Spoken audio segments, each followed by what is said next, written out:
Lyca productions Subaskaran தயாரிப்பில் அறிமுக இயக்குனர் AR ஜீவா இயக்கத்தில் அனுபமா பரமேஸ்வரன் நடிப்பில் லாக்டவுன் டிசம்பர் 12 முதல் திரையரங்குகளில். தனது பெயரையோ புகைப்படத்தையோ அன்புமணி பயன்படுத்தக்கூடாது என பாமக நிறுவனர் ராமதாஸ் அறிவித்துள்ளார். விழுப்புரம் மாவட்டம் திண்டிவனத்தில் பேட்டியளித்த அவர், தேர்தல் ஆணையத்தை எதிர்த்து தான் வழக்கு தொடர்ந்துள்ளதாகவும் தன்னை பற்றி பேச அன்புமணிக்கு எந்த உரிமையும் கிடையாது எனவும் கூறினார். அதை உருவாக்கிய நான் வேற ஒருத்தர் அந்த பேரை சொல்றதுக்கோ அந்த கொடியை பயன்படுத்துவதற்கோ உரிமை கிடையாது. அது இப்ப தெளிவாயிட்டு இருக்கு. அதனால நான் பல முறை சொல்லி இருக்கிறேன்.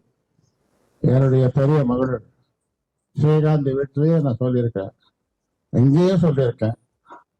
என்ன சொல்லியிருக்கேன், நீ வேணா ஒரு கட்சியை ஆரம்பிச்சுக்கோ, நீ வேணும்னா ஒரு கட்சியை ஆரம்பிச்சுக்கோ, இது இந்த இதோட ஏன் நீ சண்டை போட்டு நடக்கிற, உனக்கு இந்த கட்சிக்கு என்ன சம்பந்தம்,